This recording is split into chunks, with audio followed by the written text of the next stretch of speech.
And then you sometimes have surprises like I did with the thief lord. I chose many Italian names. And then my Italian translator calls me and says, no, you know, some of these names don't work in Italian. And I said, what do you mean? They don't work in Italian, they're Italian names. Yeah, she said, but you picked this one for a big boy, you know, heavy and tall. For us, it sounds tiny when you give him that name. So I have to change it. And then there are other names, like for example in Dragon Rider. The dragon's name in English is Fire Dragon. In German it's Long, which means in Chinese, dragon. But if I write long, you will say long and think that's a pretty strange name for a dragon. So sometimes the names change.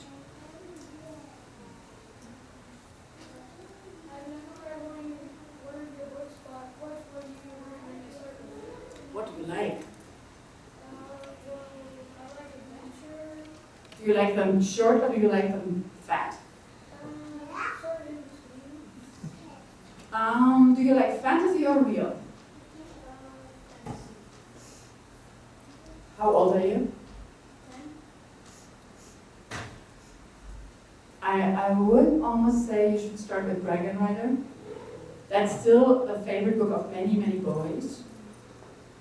In the Ink series, there are many boys who are passionate about it, but it's also very much a girl book because the hero is a girl, first of all. There are many male characters who are, but after Thief Lord, many girls wrote to me and said, Cornelia, we love this book, but you know how many boys there are in there and how many girls? And I was very embarrassed by the answer, because there was one girl. And I think 6 or 7 boy characters. So I promised that for Inkheart, I would make a woman, a girl, the hero, and I did. And some boys don't mind. They love Farid and Dustfinger. But maybe you try Dragon Rider first. If you like the thin ones, I have a series called Ghost Hunters. And many boys love those. Because they're quite realistic, but a little bit fantasy. And they are funny and scary at the same time, and not too thick. So many young people's literature now is being turned into film. What kind of relationship did you have with the film made from your book? And were you involved, or did you just hand it over, or how did it go? I do that, it's different from book to book, because I have 7 movies so far done for my books. Some in Germany, some in England, and 1 in Hollywood, the Inkheart movie. My experience is, if you really want to have some control over a movie, you have to be for 9 months, from morning till night, on the set. I could never do that in my life. I had children to raise, I'm a widow for 5 years now, so I had to do it as a single mom. There was no way for me to sit on a movie set. So with Inkheart, I was about 4 weeks on the set with the children, and it was a great adventure for all of us. Whatever came out of it, and I like some things about the movie I love, others I don't like. But I feel if you give the movie rights away, you sign up with another captain. The director is the captain. The producers are the captain. For in Inkheart, 365 people were doing that movie. So you have an illusion if you think you can control this. They did it with passion. They did it with love. That's all I can ask for. If it then turns out to be different, I always say to the children who love Inkheart, if you expect it to be like the book, don't watch it. Because it's 2 hours. If I read Inkheart aloud, it would take me 18 hours. So to tell that story in 2 hours, you have to vastly change it. So the next thing will be reckless. We're at the moment, like, we already turned 1 off the down. Because with that one, I'm in the middle of a series, so I just finished number 2, but it will be 5 books. So you don't want a movie version on the screen and then think, oh my God, you know, this is intruding into my series. What I will do, and this is a very big creative adventure for me, I've never done that before, I just signed up for an app for the Mirror World for Reckless, because what I want to do now is give my own images to my readers with a fantastic young company in LA, which I think will find all the wonderful images I see in my head, and we will do them as an app which doesn't, you know, make it so firm as a movie does.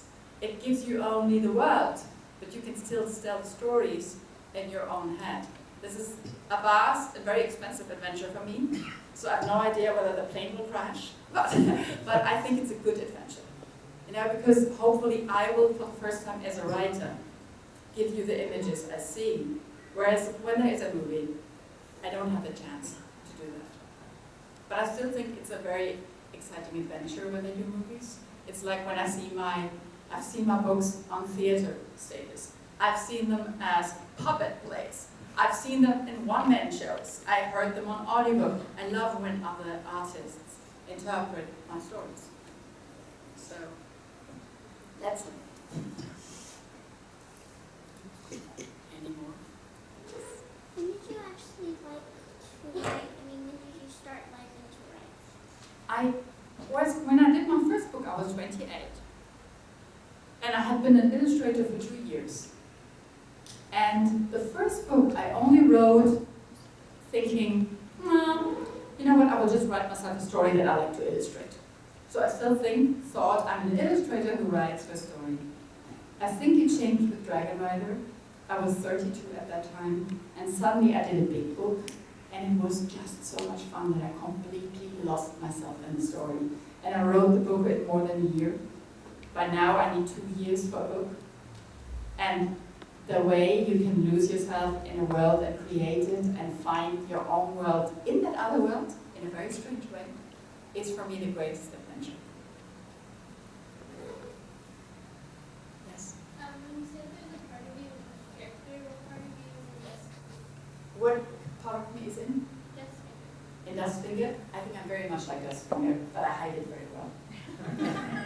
You know, or I don't dare to be like that sometimes. You know, I think there's something in me that I feel is so much like him wanting to be on my own, go my own ways. I would never do that because I would miss people too much. I have my family, I love my friends, but there is an inner side. I don't know whether you know that part in yourself. There's an inner character in me who wants to be like him, completely independent, no obligations, going wherever he wants to go, playing with fire.